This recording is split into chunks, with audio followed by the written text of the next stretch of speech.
April 2018, and you're wondering what's happening at this time? Well, it's time for us to go to the People's Embassy. And so I'm saying big welcome to the program today. My name is Inyene, and as you know too well on this program, I don't get to do it alone. I just can't function alone. It couldn't be possible. So as usual, I have my colleagues in the house who will be doing that. But first, I'd like to remind us that the program, The People's Embassy, is one program specially created where we allow experts to come on board and educate our teeming listener as well as viewers scattered all over the globe and members of the public on the right to quality service from airlines, travel agents, and other issues as they relate to traveling in general. Also, the program focuses on migration issues, which exactly is where we're hitting the nail on the head.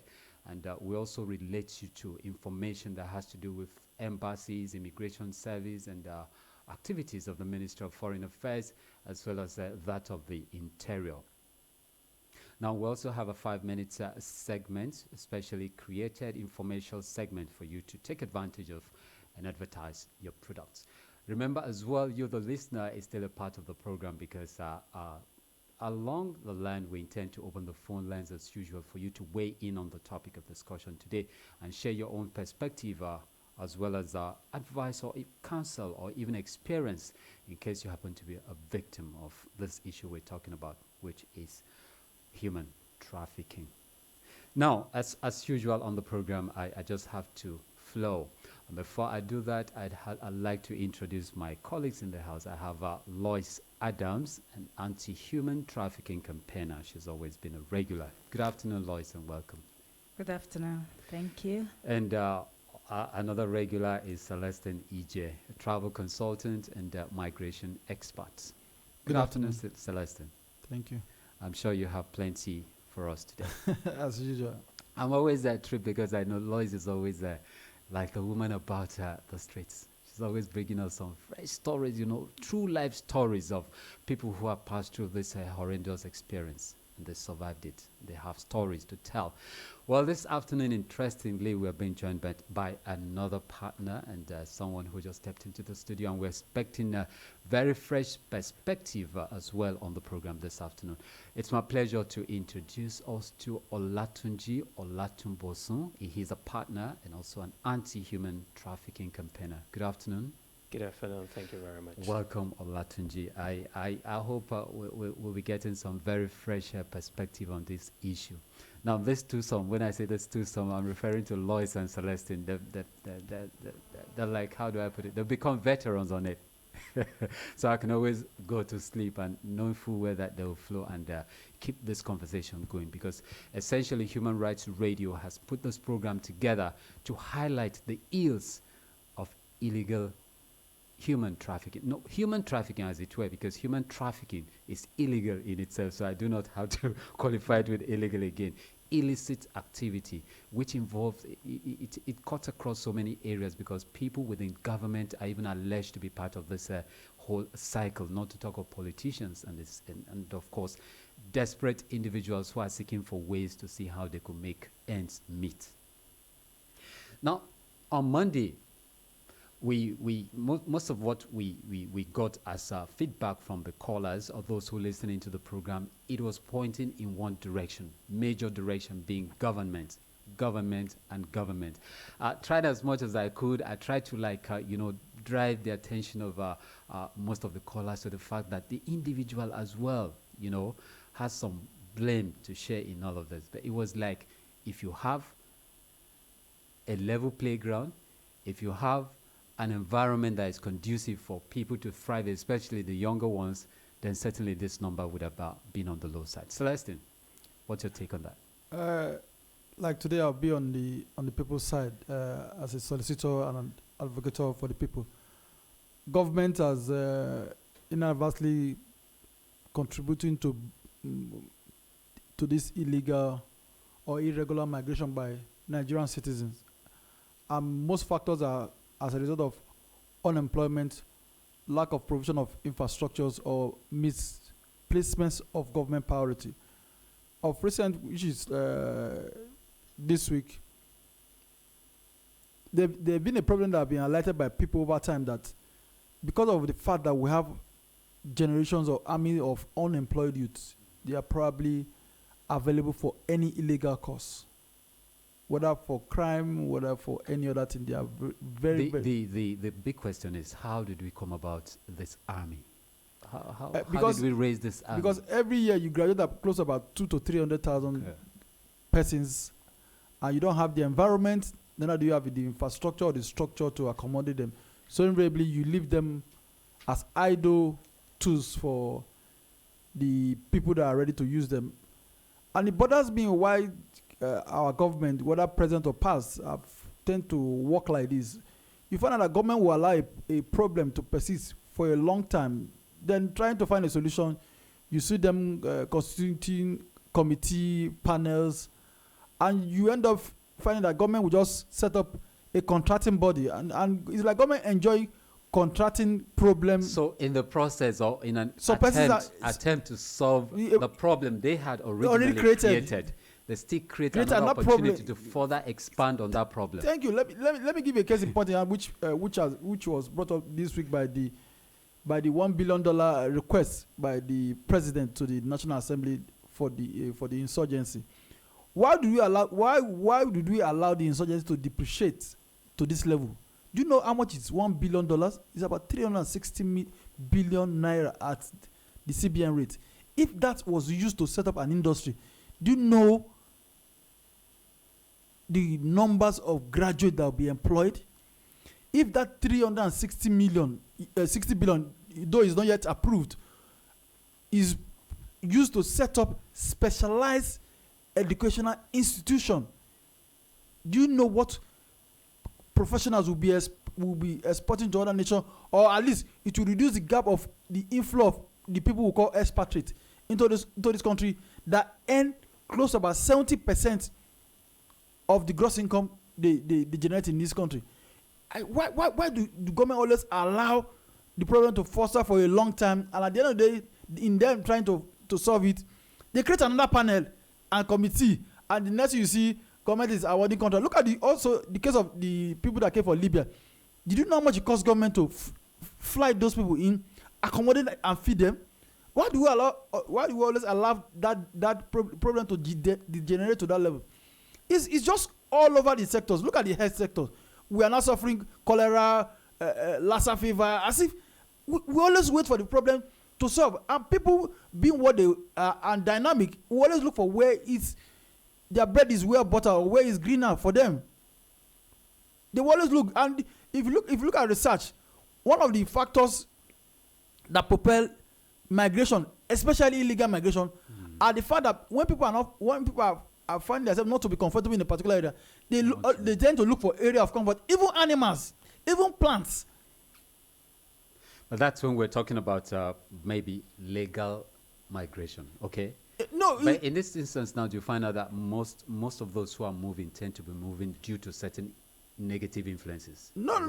You see, some of them want to migrate legally, but they don't have the requirements. One allocational standard as depreciated. If it was in the early 80s or early 90s, if you go to a country like America, you're probably in the next 2, 3, 1 month, you get a job also equated to the same level with the Americans or any other country you go to. But now, even our doctors, after graduating in Nigeria, go to any other country and spend close to about 3 years being certified. No, Celestine, you said something about not having the basic requirements. What are these requirements? Our educational system are not up to date. People are still being taught computer on a blackboard. People are still being taught Fortran. Meaning that the standard of education has dropped drastically. The world is moving at a pace faster than we can think of.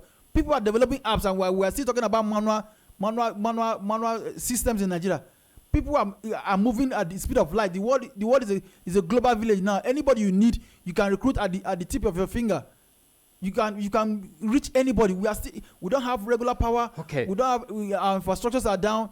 You can't get anything out of Nigeria in just a twinkle of everything. There's always government barriers, and government is always interested to collect tax, collect levies without adding back value to the system, and people are tired. Now we have real life stories on the streets. We have people who've been there and they've seen it all and they came out of it alive, but then scarred. Most of them are scarred for life. Now, I want to turn to Lois. Now, in all of what Celestine has said, government, government, government, and most Nigerians are also pointing in the same direction. Do you see the connection between what he just said and the reality that you see on the street? Because I still feel to some extent that these individuals who fall victim, you know, kind of allow themselves, because we still have opportunities available in this part of the world for them to, like, you know, put their lives together and move on within this environment, rather than allowing themselves to be lured into an unknown venture that turns to something very destructive. Yeah, just as my colleague, you know, he mentioned the environment, you know, where our graduates live. The environment is very porous. We are all vulnerable. The society had made us to be vulnerable. Every Nigerian, every serious-minded Nigerian is vulnerable. If you are a creative Nigerian, you are vulnerable. Why? Because if you take your ideas to the government will kill it for you. I'm talking about reality. I'm talking about what I have seen, what I have gone through, what I have experienced, and what others have experienced. Others have confided in me. Others have met with me. They've experienced this. So the government have made the environment to be vulnerable to every Nigerian. The other time we talk about some Nigerians who are not serious-minded, who are not ready to be, you know, trained and all that. Some callers attacked us. Because they are there, do not really make them to be, you know, make us to be better than them. What makes us to be different, you know, from those people who are falling victim and those who are still yet, you know, about falling victim? Because Easter had just, you know, passed. These traffickers are everywhere. Don't tell me that perhaps they took advantage of that Yes, period as well they come around. to hunt for victims. They hunt for victims during seasons. Okay. Easter season, Okay. Christmas season, Salah season. That is when you see them around. Easter had just passed. So the vulnerable ones, you know, some of them must surely fall victim, must surely fall into their net. Because the environment is so vulnerable. So we are actually here to talk to those weak Nigerians. What makes them to be different from us is because they are weak. We are the strong Nigerians. We can accommodate, you know, what we are being given by the government. We can stand the heat. We can stand it. We can stand the heat. But there are a lot of us who cannot stand the heat. So they become easy. Then easy they become victims. easily, you know, deceived by those evil traffickers roaming about looking for who to devour. Now, for instance, during this holiday period, you just mentioned the festive season, that it happens to be their boom season. What ways, how do they go about it during those seasons? Maybe I just, one idea just came to my mind, or a picture just came to my mind. Maybe they come into town flaunting so much material things, you know, glamour, living life to the hills, young boys, young girls, and you begin to wonder, my contemporary is driving this kind of car. His parents are living in a, you know, a plush home. So what's happening? Why not me? Is it that way, or maybe they have other subtle ways they go about it? Yeah, because most of the victims I have met, they were trafficked during festive season. And these people come to the communities, they hold parties, they hold several events, you know. Social events. Social events. To attract, the people. They give people food. Minds. They give people money, you know. When they come around after eating, they share money to these people. And that's how they've captured, you know, their customers, their clients. So it becomes so easy for a parent to turn around and look and say, that man has been so magnanimous. He's been so generous to me. See, he helped us with the food stuff we used during the festive. See, I mean, he even bought some clothing for us. So I think he has good intention for my child. Why don't you join him? Why don't you? And things like that. Now, Olatunji, you you're just stepping into the picture. I wouldn't know what your experience has been like, but I know for you to be here right at this moment and as a partner in all of this, I want to believe that you have some experiences in this direction. What has it been like? What stories do you have to share with us in all of this? Firstly, I think the problems start from the home, in the sense that the way parents bring up their children matters a lot, and the way you communicate with your children and the picture you have for the future. It's not just about moving abroad in an illegal way just to have a greener pasture. I've been opportunity to live in England for a period of time, and I've seen people come into the country with 3-month visas and they overstayed, and at the point they got stuck and they don't even know what to do and what becomes of them. But looking at the situation of human trafficking in Nigeria today, I've seen real life stories and experience from friends that were told, okay, when you get to Egypt, we can get you a job, you can do this, you can do that, and you have a better life. But not knowing what's behind the motive of whoever is telling you that. Firstly, their own aim is to make money from you. And you don't know the kind of job you're going in there to do. First thing is, assuming you're a bit educated, you don't have the right type of visa, people are not being enlightened. It boils down on government. Government doesn't train, government doesn't give out information on traveling abroad, and the country you go to, the limits of what you need to do, what you can do, what you cannot do when you get to that country. So it boils down of what government is doing in terms of foreign. Olatunji, when we talk about this sensitization, right? Yes. Which is exactly what Human Rights Radio is set for to doing by creating this program in our own little way. You mentioned government. Which government agencies are responsible for this kind of education? Is it something that should be started at the school level, or maybe we have to take it beyond that, even go into the public places like markets, go down to the rural areas, or are there some specialized agencies that are supposed to be doing this, either ministries or commissions?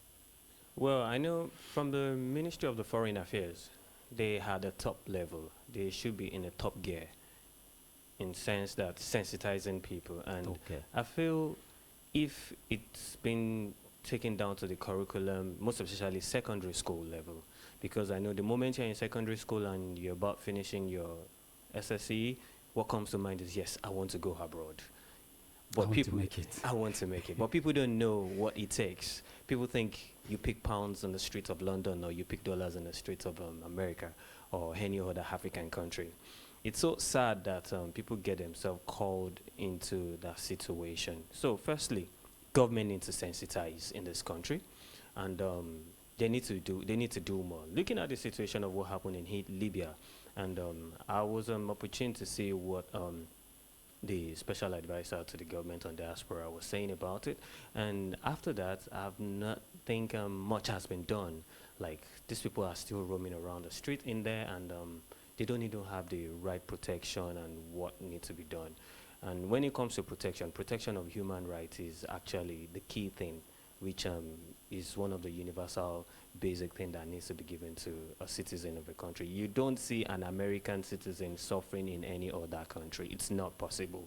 They will find a way around to save their soul to come back into the country. I don't think the Nigerian government is doing much about this. If the foreign affairs can do much, then people will be inclined to know before embarking on a journey. Because when you say you are going to a country, you are on your own. Say, for instance, in England, people don't give money the way they give money to you here in Africa, in Nigeria. It's not possible, because you work for hours before you earn the money, and it gives you more value.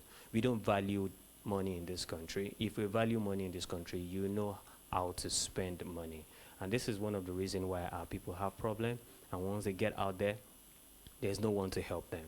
And they start roaming around the streets. And if at all they were able to get a job, which comes from the back end, which is like you don't have the right papers to work, then the worker you're working for tend to abuse you. So somebody is going to be earning from your own sweat while you are Exactly. left with nothing. Exactly. That's the situation. Majority of that has actually happened in Egypt.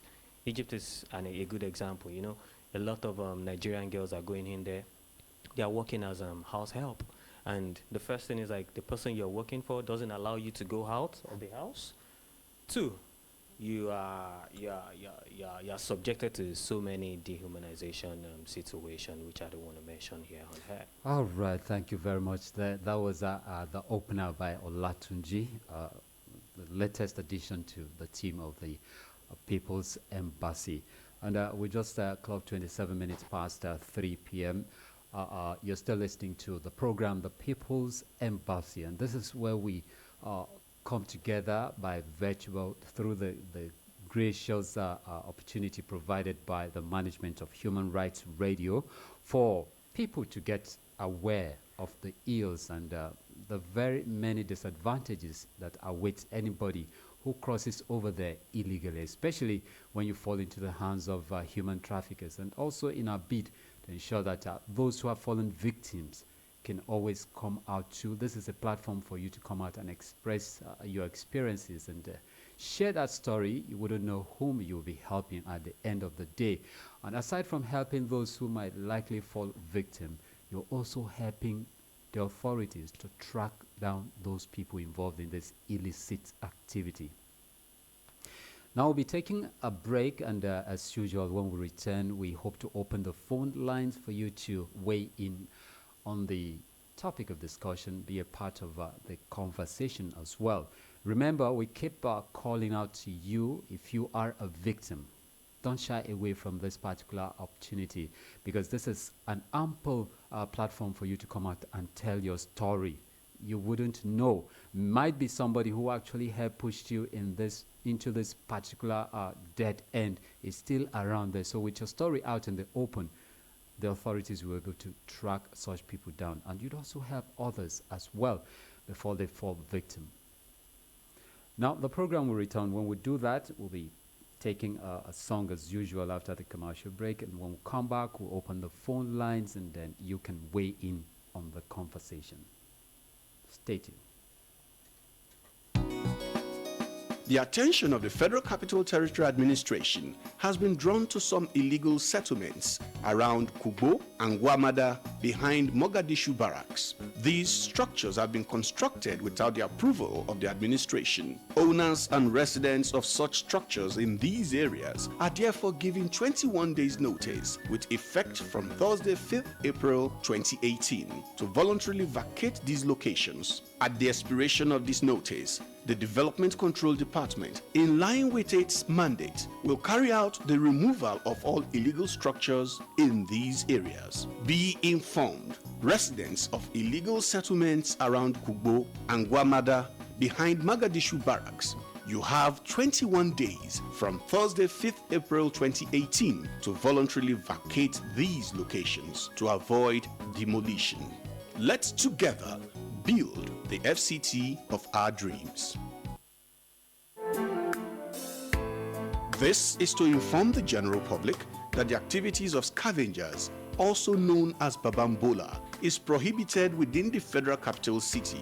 Their activities are henceforth restricted to the area councils. Residents of the Federal Capital City are advised to be vigilant and report any suspicious activities to law enforcement agencies. Together, we can make Abuja the city of our dreams.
And I'm rest assured that my colleagues in the studio, Lois Adams, Celestine Ije, and of course Olatunji or Latumbos, who all should share in this particular optimism. Change is going to come. Yes, change has to come. Welcome back to the program, The People's Embassy. It's coming your way live on Human Rights Radio, 101.1 FM, Abuja. And I did say before we went on that break that when we return, we intend to open the phone lines, and the number for you to call in is 081-8999-1011. I'll take that once again, 081-8999-1011. All you need to do is to call in and share. If you are a victim, share your experience with us. And if you know anybody who has fallen victim to this illicit band of human beings, just share your story with us. And also you have a word of counsel or advice, or probably you want to tell us this is the best way to go about it. Just call in and be a part of the conversation. Hello, good afternoon. Hello? It's no longer there. 081-8999-1011. Call in and share with us if you have experience, or if you know anybody somewhere. Yes, you could even use this platform to give us some kind of to whistle blow. Blow the whistle, yes. If you know any corner of town where this kind of illicit activity is going on, tell us. Hello. Hello. Hello, good afternoon. Yes, good afternoon. This is the People's Embassy. Good afternoon. Welcome. Who am I speaking with? I'm talking with Stanley in Zuba. Stanley in Zuba. Yes, yes, sir. Good afternoon. So what do you have to say about our discussion? I've been listening to the program. Thank you, sir. And I thank God. Hello, Stanley. Hello. Too bad we lost Stanley there. Stanley, I'd appeal to you to kindly try call back 081-8999-1011, please. I don't know what's happening with the network today, but please don't get tired. Just keep trying. Keep trying. You might just be lucky. The network could just get you connected. But then we lost Stanley there, hoping that Stanley will call back and complete his contribution. The number to call is 081-8999-1011. 081-8999-1011. All right. In the absence of any call for now, we seem to be having challenge with the network. Let's go back. We're talking about the issue of greed, the factors that actually fuel this human trafficking. We talked about greed. Olatunbo also started by saying that we need to go to the very, very basic, that is the family unit, and ensure that we try to inculcate the right values into our younger ones. Now he went further, he expanded further to talk about government, and Lois was also talking about the issue where government tends to lose it all and allow room for people to take advantage of these vulnerable individuals. Now, in all of this, we're trying to build a connection, a link from greed. You now talk about failure on the part of the system. Which of this one comes as a stronger factor, Celestine? The failure of the system. Why do you say so? Because, like I keep on saying, and which is in the Constitution of the Federal Republic of Nigeria, every government exists for the safety and the welfare of its citizen. All right, let's quickly take this call, hoping it to connect this time. Hello. Hello, good afternoon. Hello, good afternoon. Hello. Can't get you clearly. Can you just step away a little bit from your current location? Can you just move a little bit? Maybe change your location. Hello? Hello? It's no longer there. Well, Sorry, Celestine, you were talking about the system. Every government exists for the safety and the welfare of its citizens. And once any government at that particular time fails that responsibility, the tendency is that its citizen will suffer. All right. Whenever government fails in its responsibility, citizens will suffer. Let's take this call. Hello. Hello. Hello, good afternoon. Good afternoon, sir. Thank you for joining us. The program is the People's Embassy. Yeah, I know. I've been listening for a while. All right, sir. All right, my name is Emeka. Emeka. Yeah. This is a very enlightening and educative program. Thank you. I've been thinking about this for a long time already.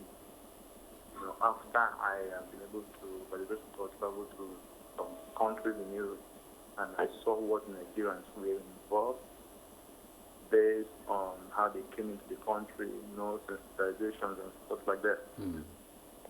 A lot of Nigerian youth are being victimized, innocent victims. You know, when you ask them one-on-one, they begin to tell you a whole lot of stories. You know, and I began to narrow down these stories to family. Okay. Why did I say this? A lady that I met, a commercial sex worker in Europe, a Nigerian that I met, told me something. When I had a conversation with her, it's right have to go back to Nigeria. She called her grandmother, who was, the person taking care of me. Hello, Emeka, could you speak up a little bit, please? You're making very, very interesting contribution. She called her Okay. grandma, who was the one in charge of our well-being in Nigeria. Can you hear me? Hello? Hello. Yeah, that she wanted to return to Nigeria because of the ill experience, the work she was involved in. You know what was the response of the woman, the grandma? Back here in The Nigeria. grandma asked her, what are you coming back to do in Nigeria? What? You want to come and be sleeping around with these guys for free? Oh my You better goodness. do it there and get yourself paid. You can see how horrible that sounds. A young youth to a youth. From a grandmother. Yes, was encouraging her to continue in that act. You understand? So you can narrow this down to the family. Families are encouraging their young people to go out there, whatever thing it takes them to make money, they don't care. Also, you cannot completely write off the government. The system is not working here. If people here have security, social securities and economic security, they will never want to run away from it. Sure. Do you understand? And, the people who are taking them, the traffickers, I know that migration has been from the question. Yes. Do you understand? That the traffickers are worsening up the whole thing. They will tell you, the moment you get to this country that you can migrate, you can trade to the next country, it's not comfortable. Those things are pure lies. If in a particular country, if you don't have the proper document to move on, you cannot move anywhere. You'll be seeing the other countries' lies and so on, and their boundaries that you cannot But get. you can't step there. Hello?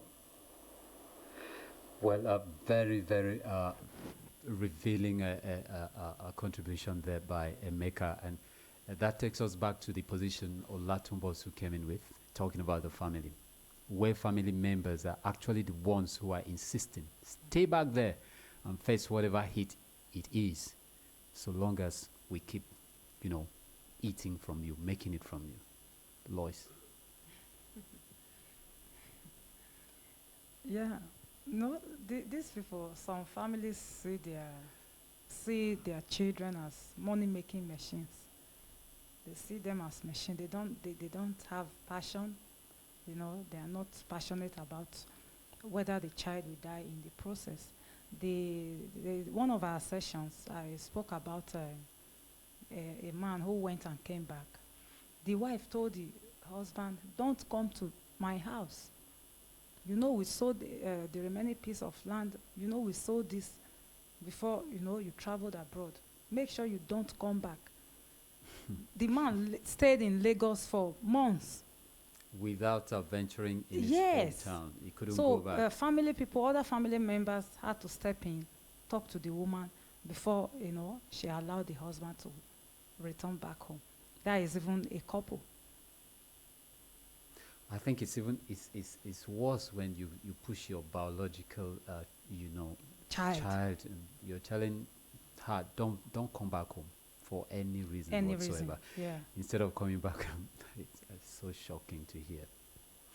All right, the program is still the People's Embassy, and we're hearing very, very chilling revelations there. The kind of harrowing experiences and ill treatments that our young ones, that our citizens, our fellow brothers and sisters are passing through in strange lands over there.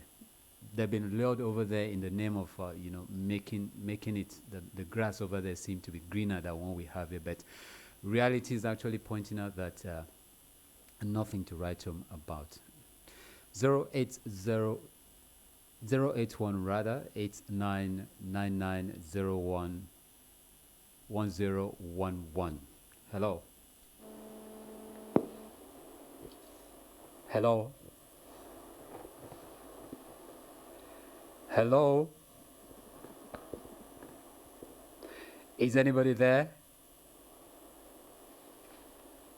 All right, call us on 081 8999 1011.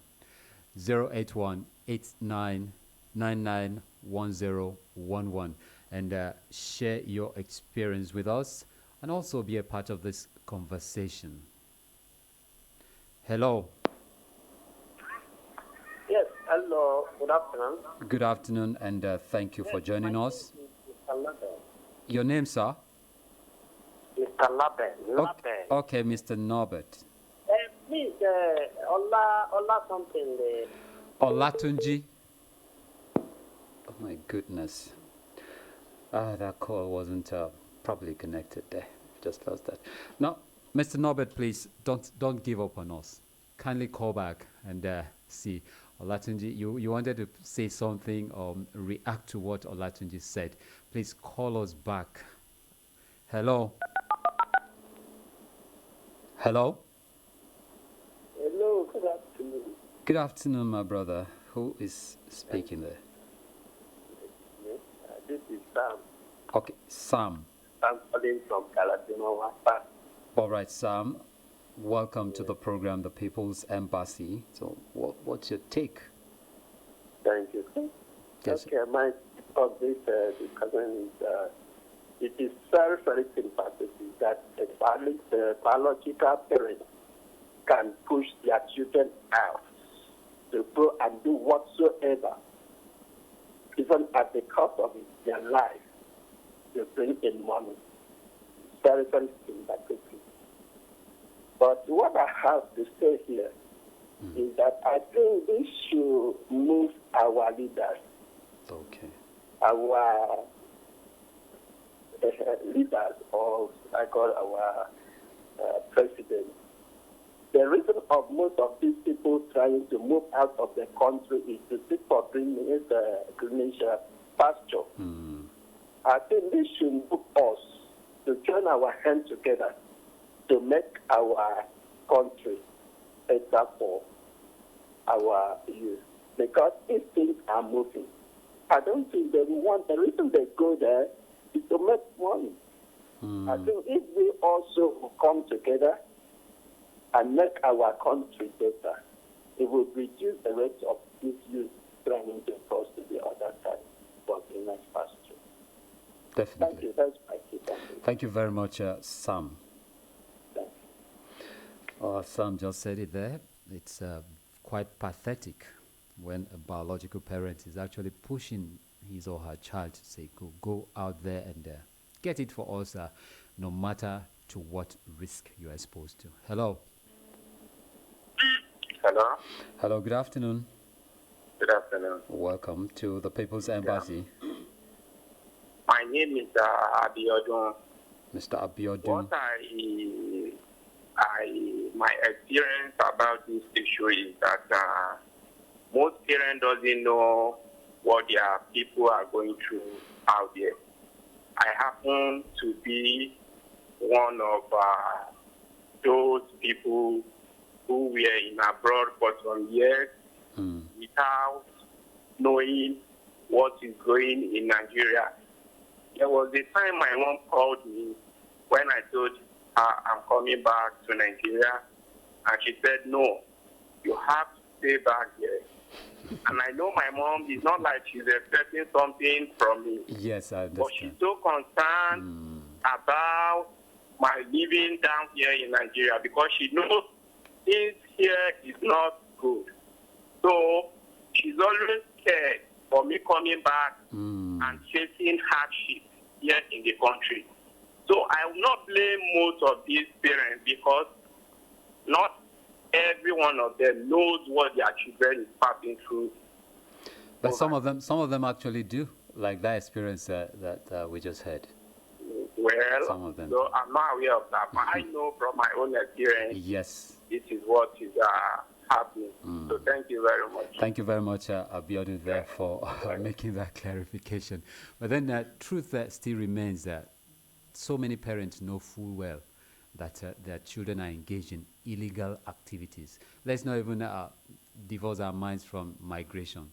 Even within, amongst us here, domestically, a parent sees the child who is wayward and people come to report. You hear a lot of illegal. The parent will stand up and defend the child, say, go back there. Because they are ripping off the child's illegal activities. Hello? Hello? Hello? Good afternoon. Yes, my name is Nelson.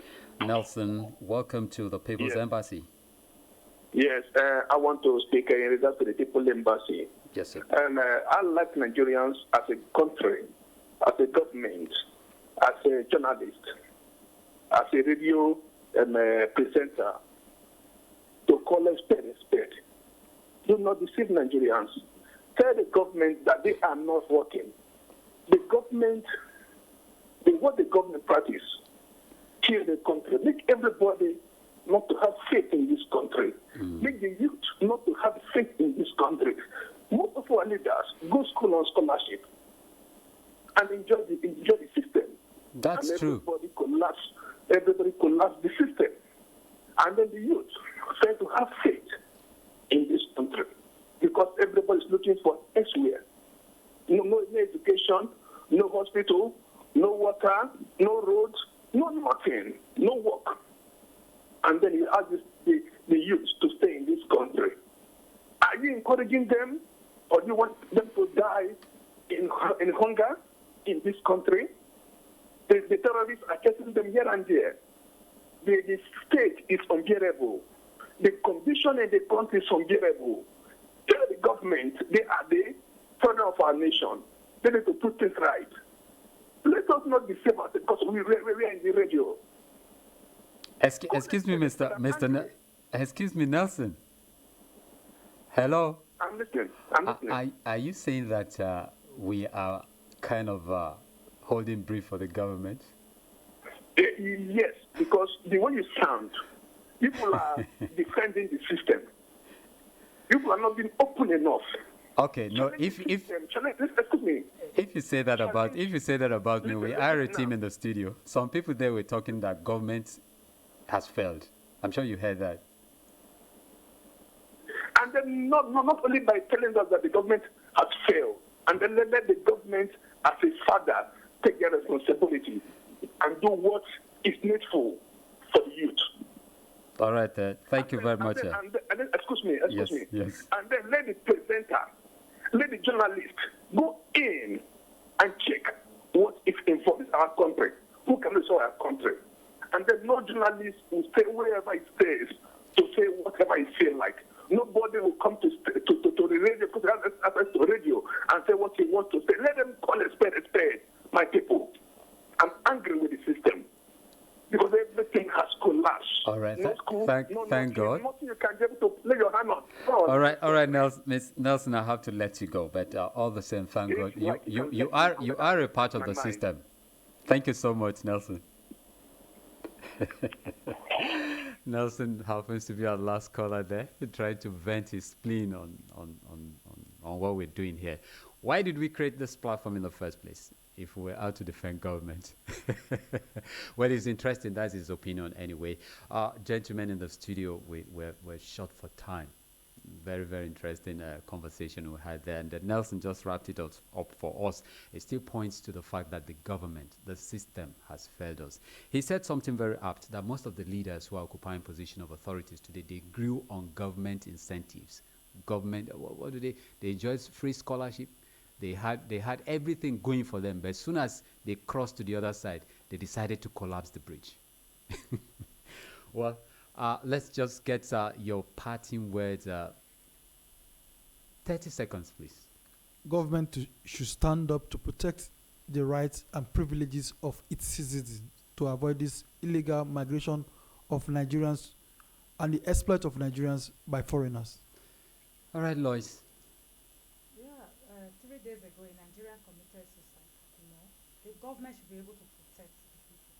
We are standing for our fellow Nigerians. Thank you. All right. Well, responsibility to protect is an essential one for the government, and it's also enshrined in the international treaty. I believe Nigerian government should make use of it and help its citizens so that we won't keep deviating from the path. Thank you very much, gentlemen. I wanted to say lady, but on this particular platform and industry, we don't have that kind of segregation. Everybody is a gentleman. Well, thanks so very much to Lois Adams, Celestine Ije, and Olatunji Olatunbosun, who joined us today on the program. We hope to do it again on Monday, the same time. So keep a date with us on Human Rights Radio.